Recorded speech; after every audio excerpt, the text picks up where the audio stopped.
Hello, people. Welcome to Coaching Conversations. Thank you for joining us, where we amplify and listen to the voices of Black women.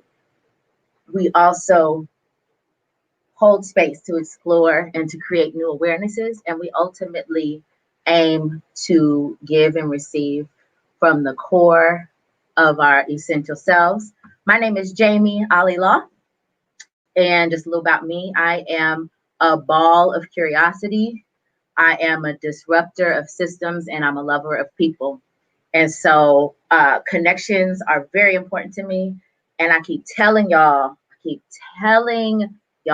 I am spoiled for just the amazing, dynamic women that I have in my life that I have the honor of knowing and being connected to. And today is more of that. So I am so excited to welcome this mother, this international activist, this lobbyist, and now the host of her brand new podcast, The Kantankerous Jezebel, a podcast for us ladies out here dating after divorce. I am so honored to have Miss Kenyette Barnes joining us on today. Hi, how are There she is. you? I'm good. How you doing, ma'am? I can't complain. I can't complain. I got my coffee and I'm here with you. So where else what else is there? And we just must comment on the fact that you are lit and glowing for the gods, ma'am. She came in here not playing with you hoes on this No, Saturday. I'm no, just gonna no. make it plain. I need to bring some reinforcements because as you get closer to the half century mark, you need a little bit more. People got to see you a little bit Well, you're doing your thing. So I like, first of all, I like to introduce you according to how and who I've known you as. So, Miss Kenyette, I have known Miss Kenyette to be, more. the word that comes to me immediately is fire, right? Like this fire of passion and drive, this fire of just luminescent, warm light, and also this fire of purification and cleansing. And will burn shit down if need be. Hello, Miss co-founder of the Mute R. Kelly movement. Like, just one example, right? So Kenyette is, I mean, ma'am, just to behold. But I want to invite you. Um, I listed some of the things that you did. I just want to invite you to introduce yourself to the people. Share with us what we need to know about you. Well, I think you did a pretty good job. I mean, shit, who is that? I think I want to meet her. No, it's always about perspective. Whenever we always see ourselves through the lens of our own self, and so when I think of who I am, I think my master status is that I'm a black woman first. So I walk through my world with the experiences, both good and bad, of being a black woman, and I'm always cognizant of that when I'm in space. I'm also a mother, and I'm a mother of three amazing humans that challenge me, that love me, allow me to love them, and it's almost as if it's an unscripted reality show. I guess that's probably the best way to really describe my world. It's like um, I try to be present as much as possible, and I also try to be as authentic as I can. And sometimes those two things don't always show up in people's worlds as the best. I mean, my social media is primarily my means of communication with the masses. Um, And so I make sure that my social media is one, accurate depiction of who I am. I mean, I'm not about the social media pages full of inspirational quotes and, studio, photography. And it's like, that's my life. No, it's not my life. It's probably a 0.002% of my life. Um, I do talk about dating. I talk about dating after divorce. I am a fur mother of two amazing little feline creatures. And if you've ever had cats, cats will always introduce themselves. I have one right now that's like trying to figure out what's going on. She's orbiting around my feet right now. So at some point she's going to jump up on the screen. And you Mm-hmm. met my other cat. You met my other cat this morning during sound check. She just decided to jump up Mm-hmm. and just plop her ass in front of the camera. And Like, hey, so, sis.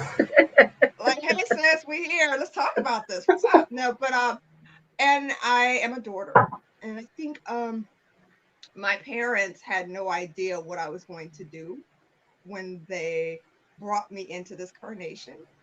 And then when I talked to them, I guess they knew before I did, because as a kid, as a preteen, I was already burning shit down. And they were like, okay, do we have the ability to raise this child? And they did. I think they did the best that they could. And so and now I am just walking through my world, the world that was given to me by my ancestors, by the Almighty, and I'm attempting to have impact in any way that I can, because when people talk about legacy, I think my legacy is that I want to have had impact on some things Mm-hmm. that really harm people's lives. So yeah, and raise a couple of cats in the process. And I also recently, I'll tell you, the listeners this. I recently was a bat mother. That's a whole conversation too. Yes, I had a bat that I Oh, brought into my yes. house. You're back. Esmeralda. Esmeralda. Yes. So Esmeralda forced me to really dive into like some, what are bats? You know, what are bats? So I'm like doing like days and days of research, like I'm like applying to veterinary medical school. I know more about bats than I ever knew. I wanted to know about bats, but it's those experiences in my life that forced me to stretch myself. And I'm always looking to stretch myself. I'm always looking to learn. So yeah, that's kind of yeah. That's about it. Oh, that's all. That's all. I'm just impacting in legacy. That's it. So I want That's to it. invite people who are watching. I want to remind y'all that this is a conversation. So feel free to jump in the comments. Let us know you're here. Let us know like your reflections on anything that we talk about. If questions come up, if there's something you want to talk about, go ahead and throw it in the comments. I want to shout out my tech person today. So I was telling Kenyette, I'm starting to try to get a Yay! little fancy. I'm trying to get a little fancy. So It looks we've great. got thank you. So we've got Looks on great. tech support, we've got co-producing my daughter Malika. So she's gonna be helping us out in and out. She's off screen, Hey, but I just Malika. wanted to give her a little shout out. Hey, Malika. Uh, Let Miss so Kenya know if this works for you. Let me know if this works for you. I was having some angle problems in the beginning, so let me know if this works for you. okay, yeah, give us some little chat feedbacks. So I just in terms of like structure of this whole thing is again it's real laid back. Just I aim to be Mm, conversational, um okay. and I do it like there's a reason I asked you here, right? Because I see your impact and I hear your voice, and I believe that it's a voice that needs as many platforms and needs to be heard and broadcast Yeah. wide and far. Thank you. And one of the things that you mentioned that you talk about, and that's kind of on the forefront right now, is this podcast that you've just started, the Yeah. Kantankerous Jezebel, right? So Yeah. what makes this Jezebel cantankerous? That's my question. Oh man, I mean, how? how PC can we be on this? I mean, I know your baby is here, so I'm gonna keep it Listen, PG rated. listen, Ah, she know her so mama, okay? She know her mama. there you go. There you go. So I think the cantankerous Jezebel really comes from a place of just um, challenging and pushing up against those norms. Divorcees, women in our 40s, historically have been seen as asexual, waning in our physical beauty, and less attractive to men. And therefore, middle-aged women, divorced women tend to resort to some pretty self-destructive ways in order to have that male attention, that male validation. I mean, I can't tell you how many of my sister friends like had like 50-point credit score drops because they were co-signing for some guy or giving some guy a credit card, to prove that she's worthy of his partnership, or horrible stories of women who have, paid men's child support. And I'm not going to judge women. I'm not here to judge. But what the cantankerous Jezebel attempts to do is say, look, um, stand in your own power. Your body is what it is. You are not broken. You are highly desirable. There are men who will want to date you. And there is a possibility that you will have love after divorce. And yes, and after children. So I talk about things that are kind of controversial. I've gotten some feedback on my most latest podcast, and it was hit and miss. I mean, most of it was, wow, that was interesting. The other one is, oh my God, that's horrible. And I'm like, oh, okay. So I'm also not attempting to change anyone's mind. I am not attempting to, if people have very hard and fast rules about things, I'm like, okay, well, guess what? I'm not a missionary. I'm not here to convert you. So you're okay. But thank you for tuning in. Um, we talk very explicitly about intimacy after divorce. I'm actually writing my next podcast now, and we're going to talk a little bit about body image and how that impacts our ability to be intimate with potential partners. Many of us are mothers. We have postpartum bodies, whatever that looks like in its many forms. I mean, we have rolls here and stretch marks there, and things are not Hmm. as tight as they used to be. And your thighs might wobble a little bit, and you're like, oh, I can't get. I've talked to women that's like, I've got to go to the gym before I meet him. I'm like, what? I got to go and get cool sculpting. And I'm like, I mean, yeah, I can see go get waxed. That's nice. But no one likes to like climb through a minefield. I mean, that might be nice. But if you're going to do major body modifications just to go and screw this guy, it's like, girl, let me tell you, most men don't care. They do not care. And that's the point that I really want to drive home is that, and there's a friend of mine, she writes the Millionaire Single Mama. Her name is Emma Johnson, and she said perfectly, men are biologically predisposed to like pussy more than you hate your body. And I just love Hmm. that because it's like when you think about it, in the grand scheme of things, yeah, if you have a few extra curves and something that really turns them on visually, that helps. But trust me, for the most part, I don't care. I don't care. Well, I mean, I you care. and you say that because this, just a couple days ago, and actually, I found out about it from your post. I didn't know it happened, but I saw in your post Yeah. about Cardi B. Like she accidentally posted Yeah. a Yeah. picture Good news. and gone around, and I saw your commentary before I Mhm. saw any of the other commentary, and then I went Right. to another group that leans towards ignorant, right? Um, that I'm a part of, and I'm like, okay, it's. I mean, most of the time it's funny, and then sometimes I just have to go in there and be like, okay, let's just, But Right.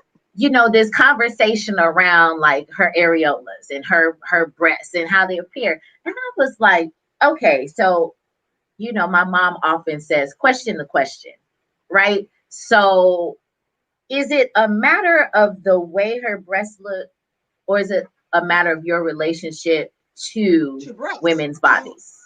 So it's both. I mean, so first Right. of all, Cardi B has augmented breasts, which that's not a big deal. A lot of women have augmented breasts, but um, the shape of your breast, it doesn't matter if they're augmented or not. You know, you're going to have changes due to pregnancy and age. So she's recently had a baby, right? Or two. I don't really follow her, but She has I one. mean, Mm-hmm. she's relatively young. So her areola looked no different than. Here's what I told somebody. Um, um, Especially women. I mean, and we have to talk about how women body shame as a means to have proximity to patriarchy. You know, it's that internalized misogyny. I told one woman, Mm-hmm. she was like, you know, yeah, her. I'm like, do me a favor, go to your mama and open her breast. Just go, take her bra off, and just go look at your mama's titties. Because I'm gonna tell you, or your auntie, or your cousin, or damn yourself.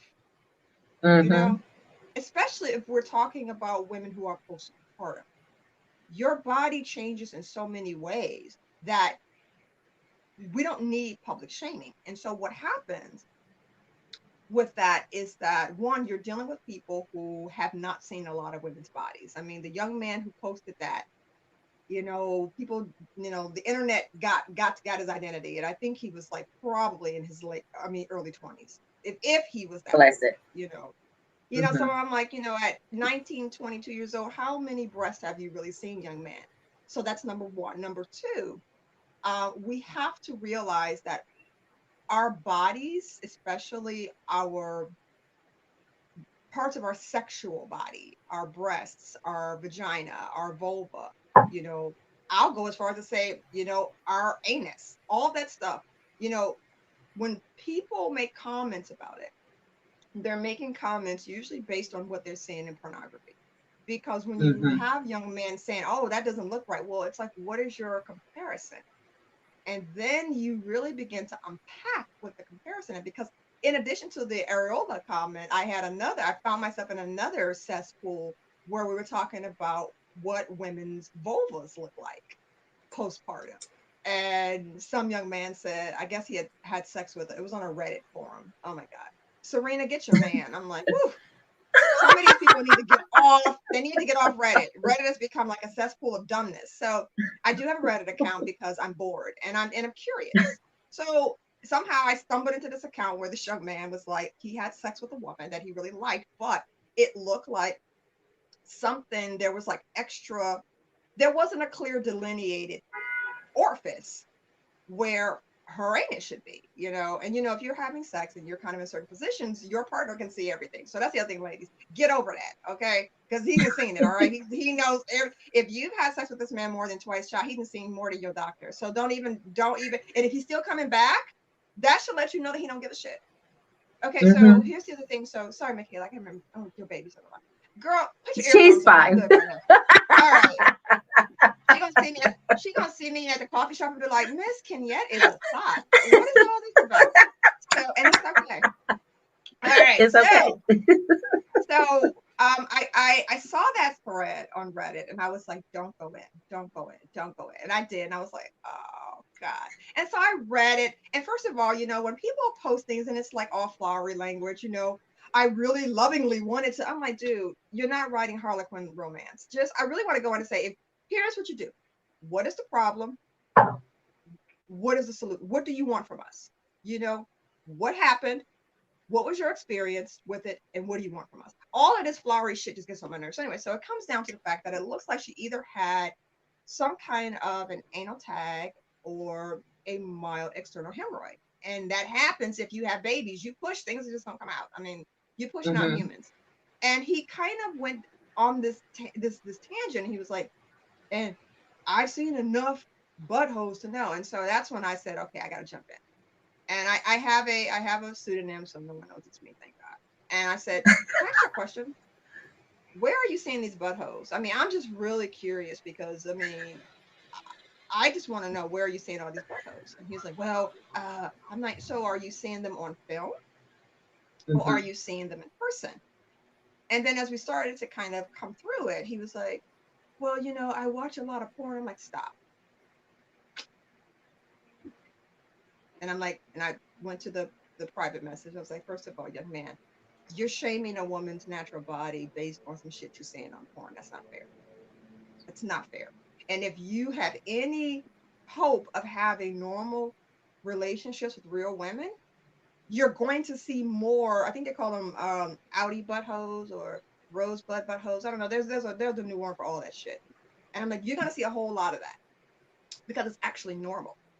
And especially if you're Mm-hmm. talking about postpartum women who've had babies, you're pushing humans out of your body. Shit's gonna come out. Shit's gonna get swollen. And I'm like, I would strongly advise you to really refrain from making those kind of assumptions about women's bodies without, oh, I think my camera's falling. Without, oh, sorry guys. I'm having all You're kinds still of looking technical. good. Hey. And so getting back to the Cardi B thing and this young man about the butthole thing, on Reddit, it just really reminded me that these are very young men. These are very young men who are doing this because what I really liked and what it got kind of weird for me because you had older men, so men in their 40s and 50s that were like, oh yeah, that's perfect. I would live. And I'm like, okay, brother, calm down. We thank you Mm-hmm. for giving, giving validation that this is normal. But we don't need you Mm-hmm. gushing over a woman half your age either, because that's kind of creepy as well. So yeah, it was weird, and so I made the post, and like I tell people, I'm not a Cardi B fan. I think other than the WAP song, there's probably one other where she's talking about red bottoms, and I'm like, and I know it because I hear it like on TikTok, and so yeah, I think we need to have those kind of conversations, and that's what we really talk about. And ironically, that's going to be our next topic is body image and like why do you think that and women do it too. We have to stop comparing our bodies, especially our undercarriage, to women in pornography. You have to stop because most of the women in pornography are between the ages of like 18 and 30, so they're very young women. Many of them are nulliparous, which means they've never had babies. Doesn't mean that they haven't been pregnant, but they've never had babies. They've never delivered a baby. Um, and unless you're like watching like amateur porn or people who actually have more realistic bodies, you're not gonna see, you know, vulvas that look like yours. So one, porn is a lie, and I would advise you to approach it as such, and yeah, that's it. So we're gonna talk about that I on the mean, next episode of the Cantankerous Jezebel. We are. well, I mean that hits right really at the heart um of so much, right? When we talk about relationship to our bodies, and it's a matter Oh of God. what is determining what has created your own relationship to your body. And like Yes. you said, whether it's porn, whether it's magazines, whether it's regular films, right? You talk about this comparison. Instagram. One of my Instagram. Instagram One of my too. friends shared this picture of Amara La Negra. I was like, Oh, she's sis, so oh my, pretty. She's beautiful. just ridiculous, just She's so beautiful. ridiculous. Just gorgeous. And somebody's and it's like, why is she stacked like that? And I'm like, she has a beautiful body. She's a beautiful woman. And I'm like, and you know what? I'm gonna be over here with my little booty and and enjoy her. And Little really, booties it is. matter. It's little booties matter, and they Little get it booties done. matter. Okay. But let's talk about, you mentioned earlier about some some controversy that came up on your most recent episode. And I listened to it, because I listen to your podcast, okay? So I listened, and I was like, there are a couple moments. So if you're cool with it, I'd like to share just a couple snippets. Go ahead. Go ahead. That's cool. Okay, so let's Malika, let's do the first snippet first. I want to talk about is there really a code of dating when it comes to intimate relationships with ex partners of people who you know?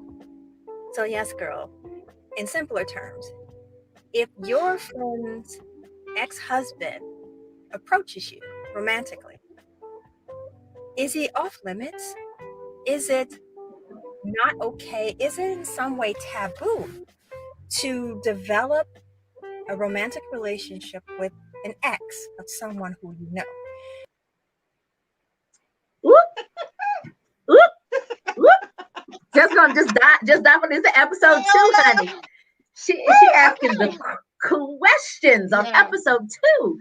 So I Yeah. want to know first what inspired Right. the this specific, because you said, when Right. you were introducing the episode, you said I had something else scheduled, but I swapped it out for this one. So I want to, like, what's the tea? What inspired this um, episode? because a friend of mine was kind of grappling with this, and we had a conversation about it recently. And I have dated men that I knew their ex-wives. So Mhm. I personally have had experiences with that. And I said, you know what?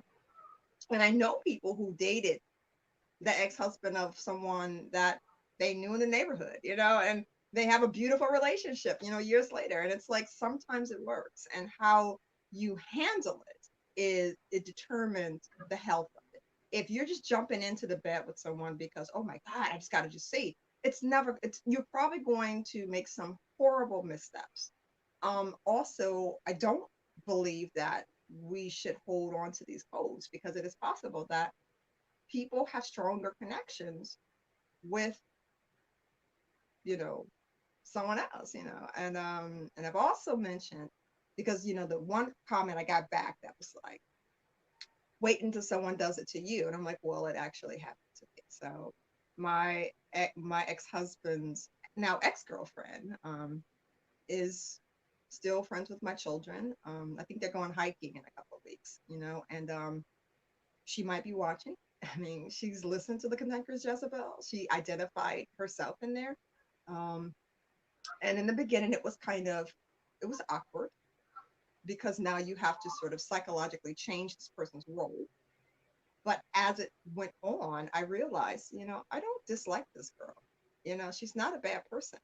And the thing for me that was the telltale sign, she loves my children.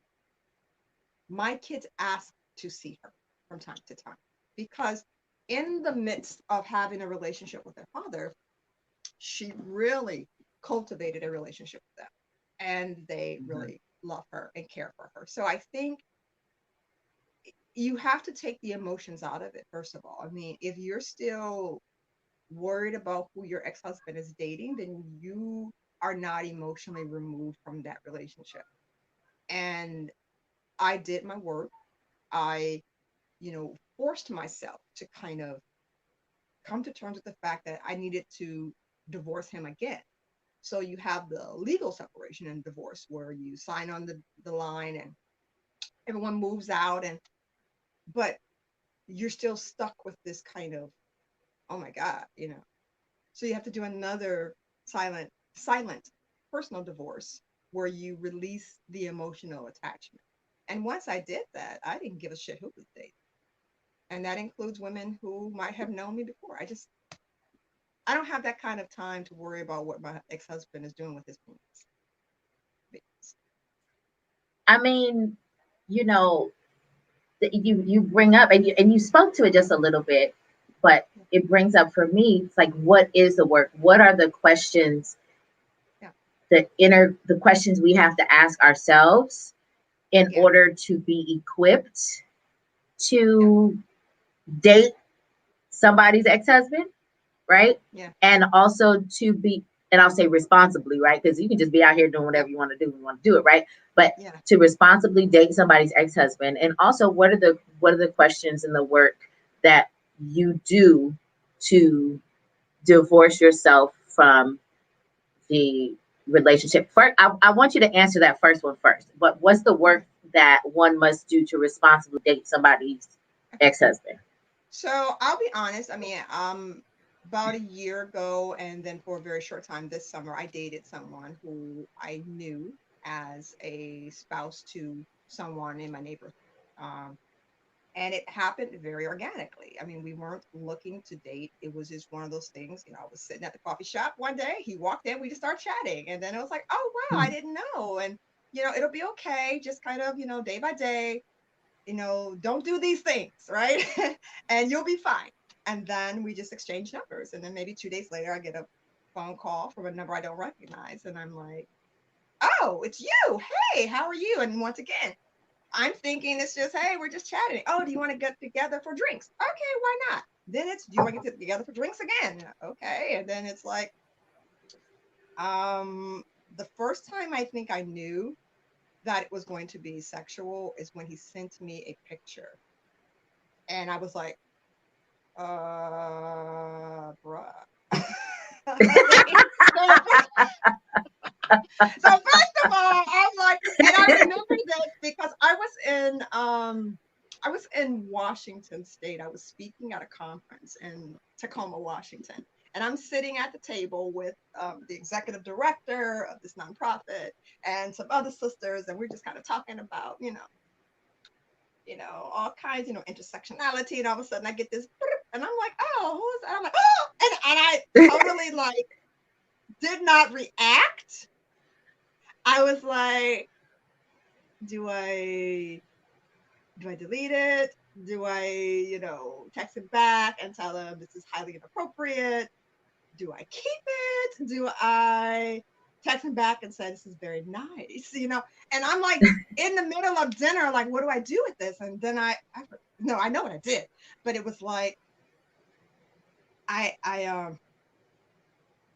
okay, so I can't remember the exact text, but here's what clearly I kept the picture. Okay, so that was kind of like, okay, let me just kind of save this to my camera roll, and and we don't save this to the folder with the passcode, and ladies always have a folder with a passcode, and just see what's gonna happen. And so when I got back to my room, I think I called him, and I was like, why did you send me that? And it was like, well, I was thinking about you, and I want you to know what happens when I think about you. And I was like, shit.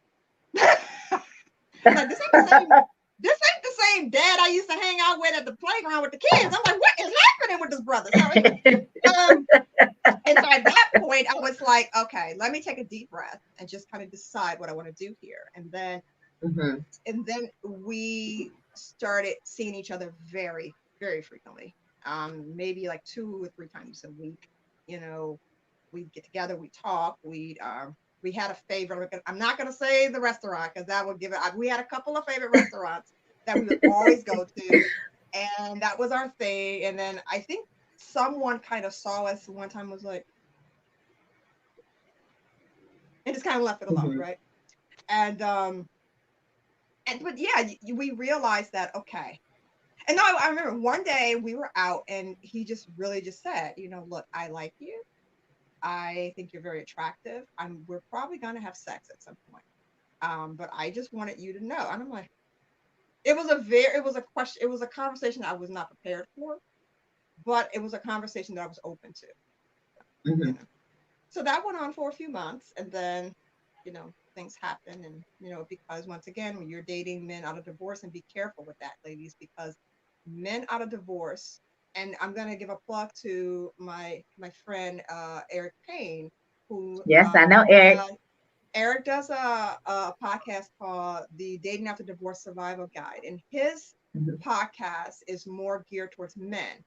So the one thing that he really is clear about is you're not healed at that point. You have no idea what you want, and you're literally just walking around trying to find anything that fits. So I found in that way, if you're going to date someone who you got to make sure that he's at least moderately healthy emotionally, because shit can get real messy.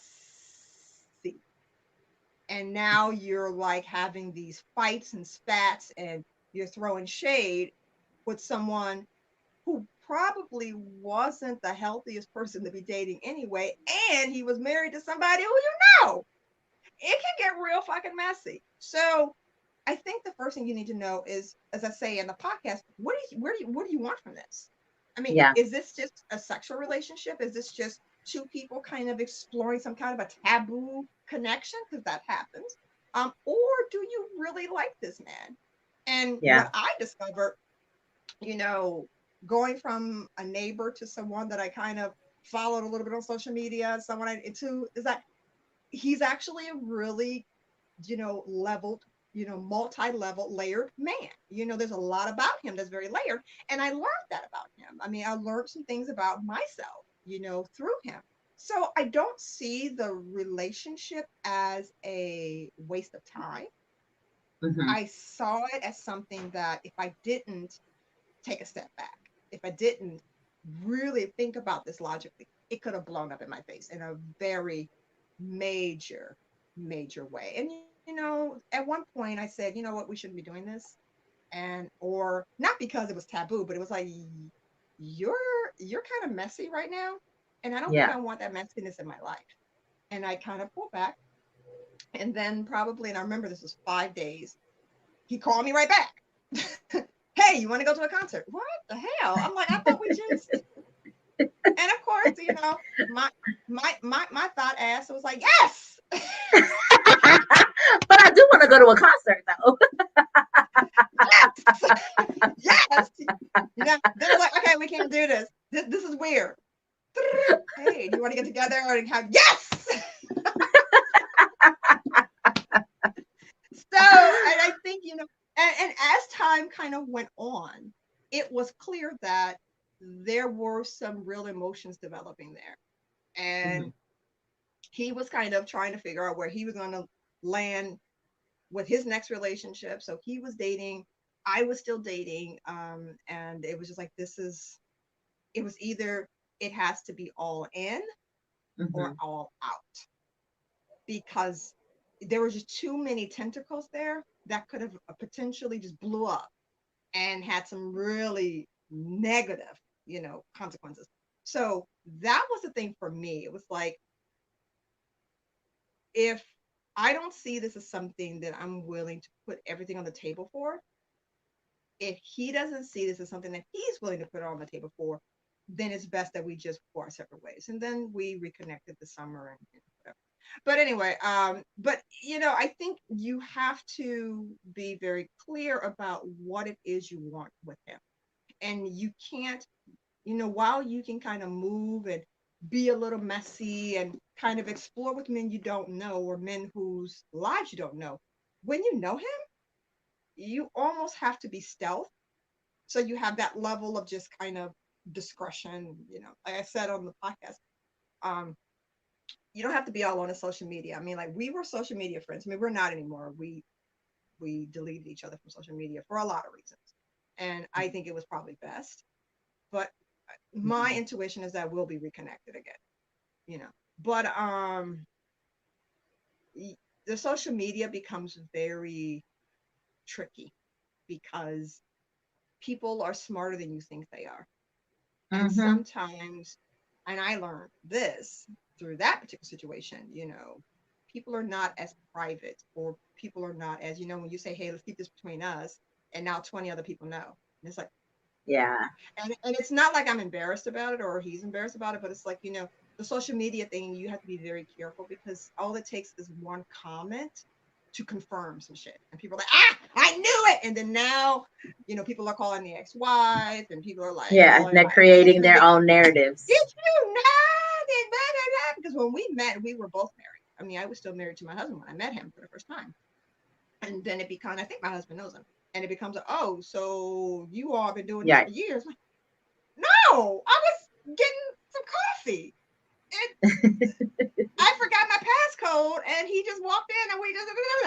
So anyway, so I would say, number one, if you're gonna date the ex of someone who you know, um, first of all, understand within yourself what it is. Then after that, you have to tell him how you feel. You have to communicate because once again,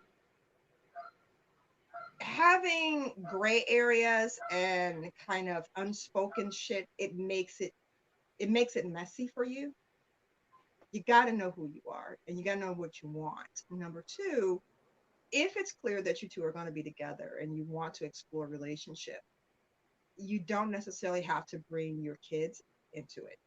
You know, kids are smarter than we think they are. I mean, my kids Mhm. dimed me out. My kids dimed him out like so. They're like, so Mr. Blah blah blah. Yeah, I saw the way he looked at you when we were Uh-huh. all there, and yeah, he pulled up, and that's his car, right? Like that's his truck, right? That's him, right? I know that it's him because I saw him before on your video chat because you were video chatting with him, and it's the same guy. It looks like the same guy, and he sounds it, and I'm like, all right,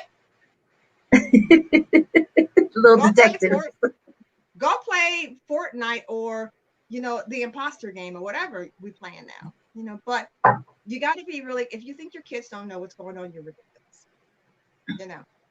And I remember times when So we video chatting and like his kid would come like, hey, I'm like, hi, and he's like, yeah, do you remember she did? And I'm like, you're doing too much. Just stop.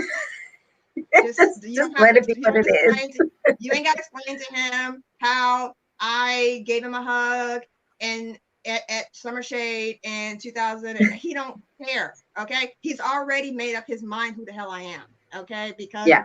Yeah. why am I the one you're always on the phone with? Right. Right. Just let it go. You don't have to fake the funk. You ain't got to front. Just You ain't got to lie, Craig. or you got like Craig, or you just say, why don't you say nothing and Yeah. just allow him to do his thing, or you become very discreet and you try to keep conversations when we're alone, which is what we did. I just hear a lot of intention, right? There was a Intention lot of and it. Woo, responsibility and honesty, like yes, which requires a which requires a personal maturity and personal yes, accountability, right? Like you yes. gotta, like, if you don't have the wherewithal Mm-hmm. to keep something to yourself until time, right? For example, right? Like, if you being shady or if there is a Yeah, sincere interest. And again, when you say removing the emotion out of it, I also see removing judgment, right?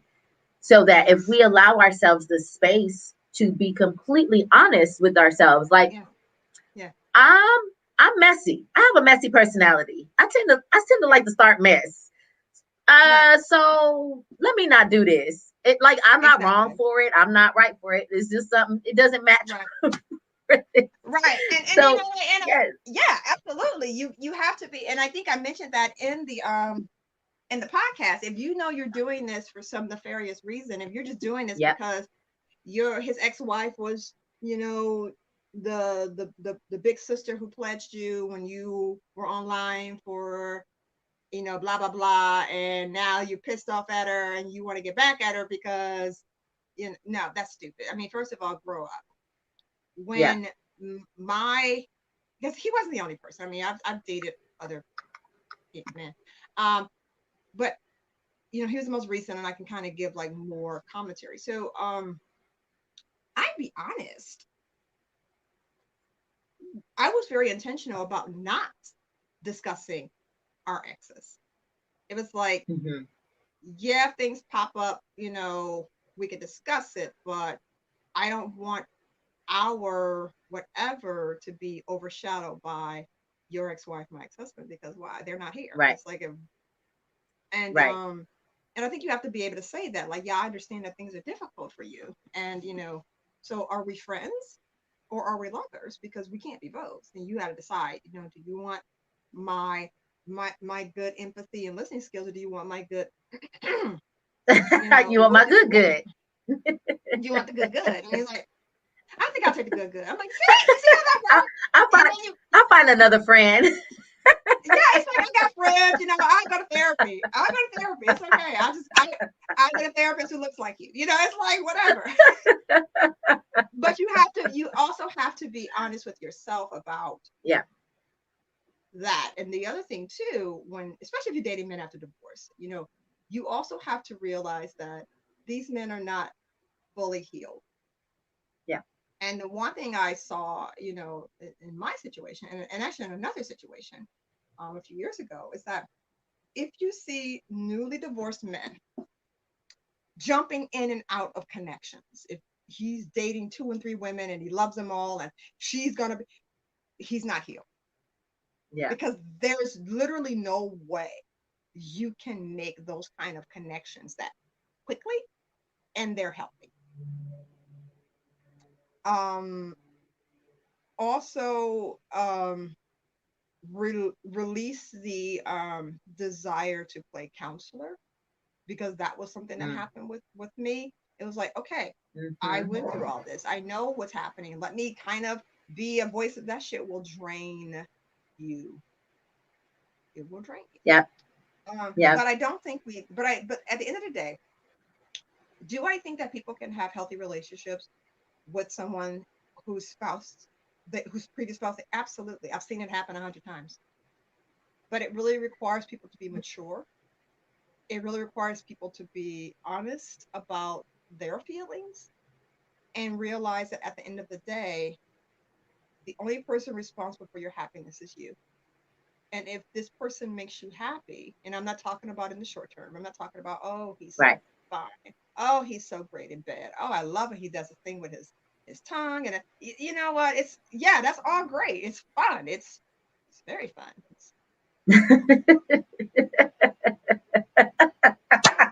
Flashbacks.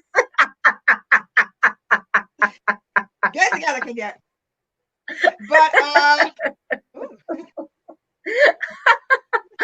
But but I want to take look at why you turn it down a little bit.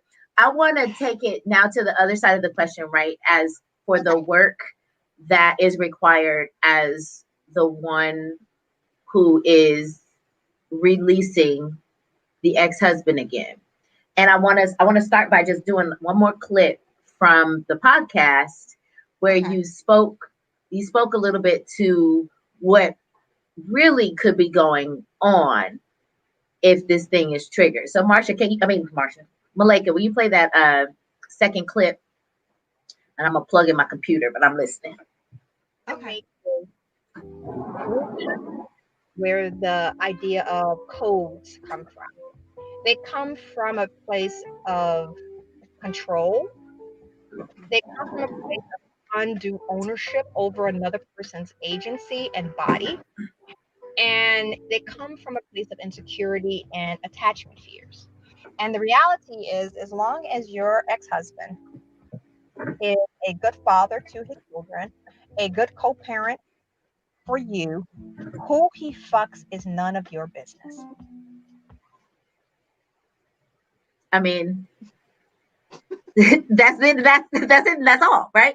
So, but but Period. you pointed out, Period. but you pointed that out, right? Like when you talk about releasing the emotional attachments, you spoke to this notion of control and ownership, Yeah. right? Oh yeah. Like Yeah. that's my such and such, Yeah. right? And It's my so there's this, this my that. it No. that's this entitlement that Yes.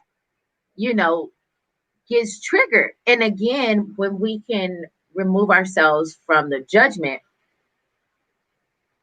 and not let it be like this big spooky like boogeyman, like, oh, I don't want to look in the mirror because it's scary, right? When you Right. remove the judgment and be like, there's something being triggered by this, Right. right? Like, And I because, you know, we're not together anymore. There's a reason we got right. divorced, Yep. right? And so, what is this thing that's being triggered in me that's having this response when somebody else is dating him, whether I know that person or not, right? And again, like you said, with these codes, we can get pretty arbitrary with these things. We can get pretty refined or whatever. But when we look at the core of it, it's like, what is determining this code? What is determining Right. this stipulation, this arbitrary stipulation, right? Because it's devoid of actual people when we put these codes together, right? Exactly. So I think when we talk about the codes, and I mentioned this in the podcast, it comes from a place of ownership and kind of abandonment fears. It's like for Mm-hmm. a lot of women, we were socialized to believe that our life, our agency circled around a man claiming us as his wife. And now when we see someone else enjoying that space, it's like, well, wait a minute, well, who am I now?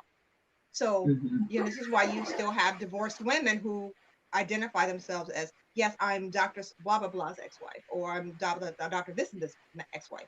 The one thing I encourage women to do, change your name back.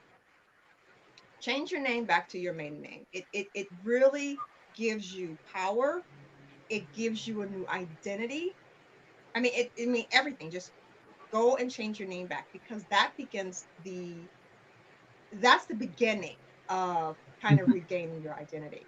And a lot of the fear of, oh my God, my ex-husband, see, you see how easy you do that? Right. My ex-husband is down dating. I mean, I think my ex-husband is probably away with his partner now.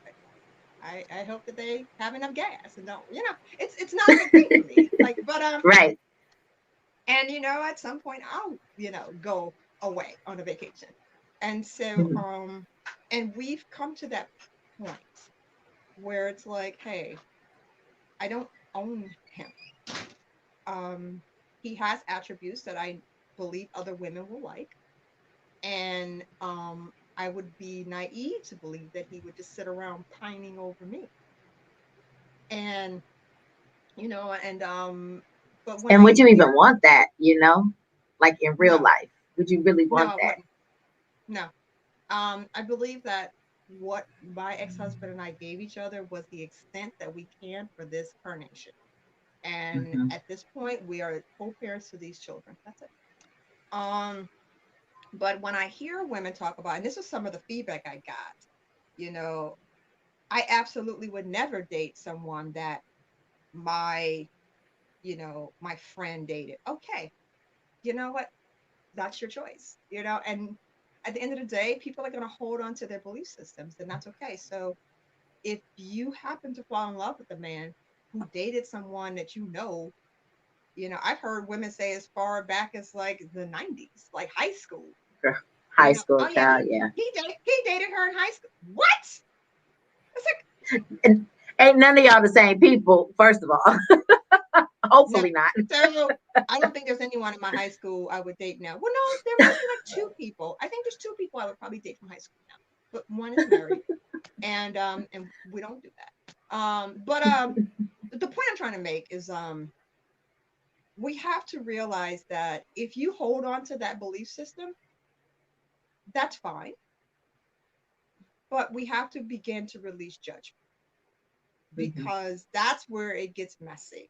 And unfortunately, who never gets called out in these things? The men.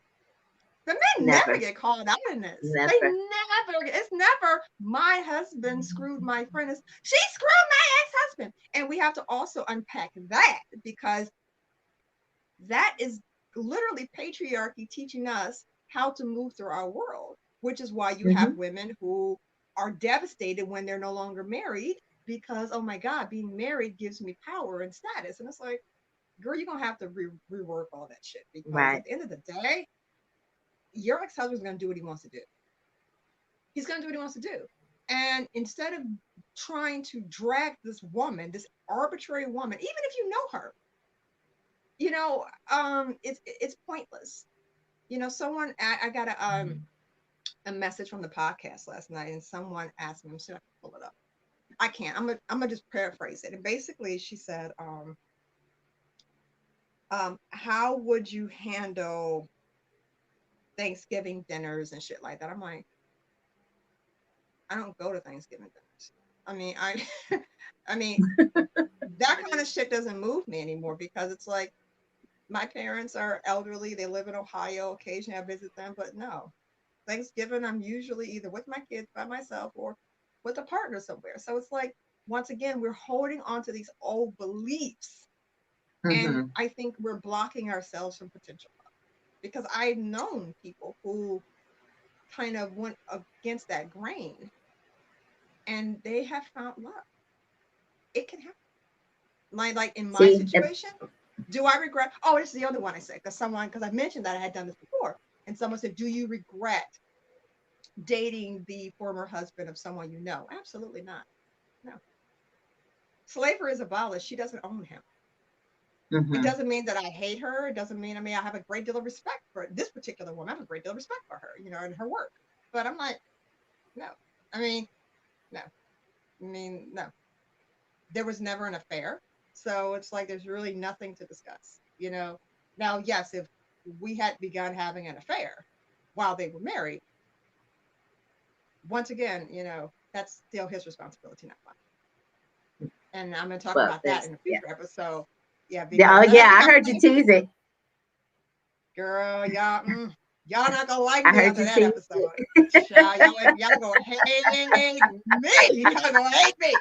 Y'all gonna hate me. But the we reality, ladies, is we got to understand that a lot of these belief systems come from patriarchy, trying to control us. And one way you control a woman is by making her hate other women. Mm-hmm. Men are Mm-hmm. always talking about how they screw some girl and screw her cousin and screw her aunt and that's part of their whole socialization. With us, Right. if we date someone's third cousin's fifth removed ex-boyfriend from the third grade, we are straight up fives. Yeah. Ladies, stop. Ladies, stop. I mean, and that's really it. And I think that this is a really great place to tie it up, because what I hear you saying is ultimately it is about releasing old, arbitrary, often projected belief systems that do not serve us and where we desire to go. That's it. And so when we That's it. feel like we can't, I'm looking for love and I can't find love. Well, have you checked some of your belief systems?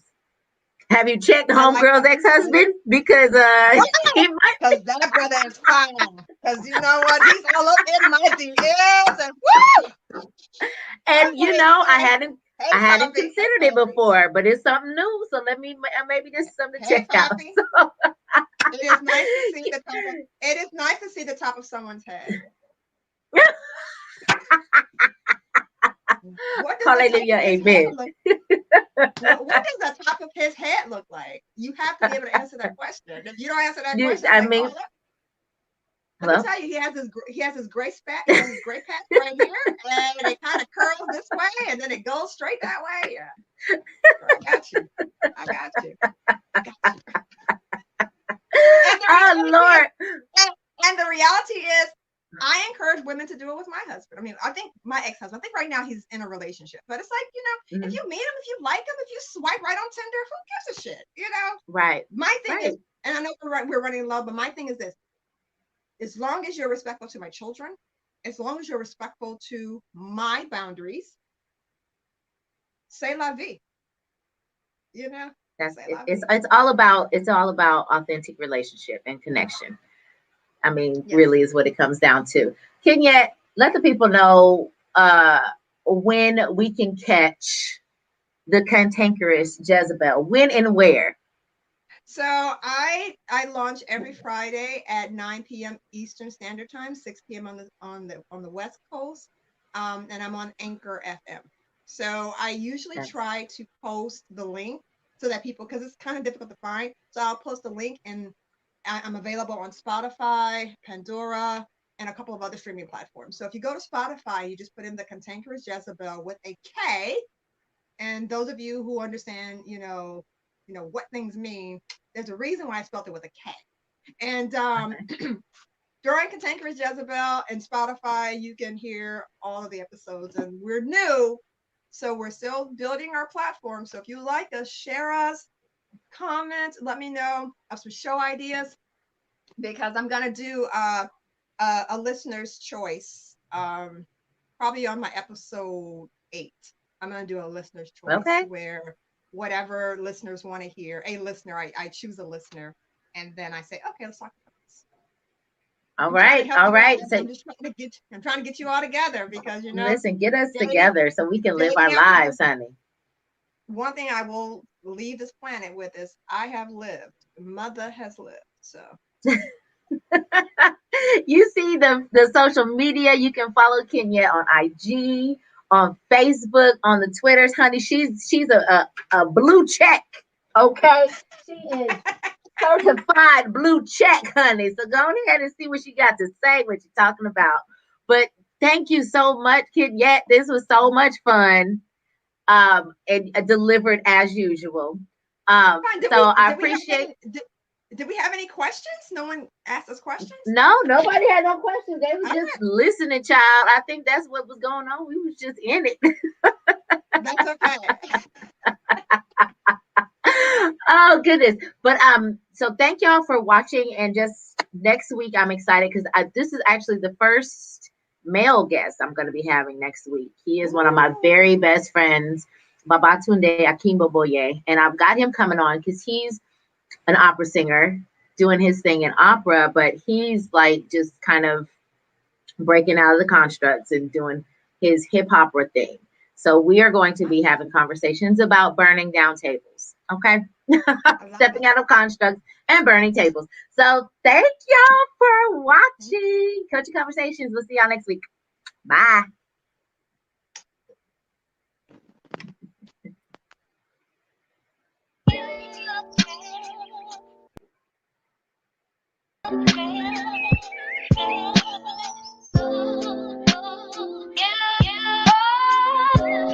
Coaching Conversation.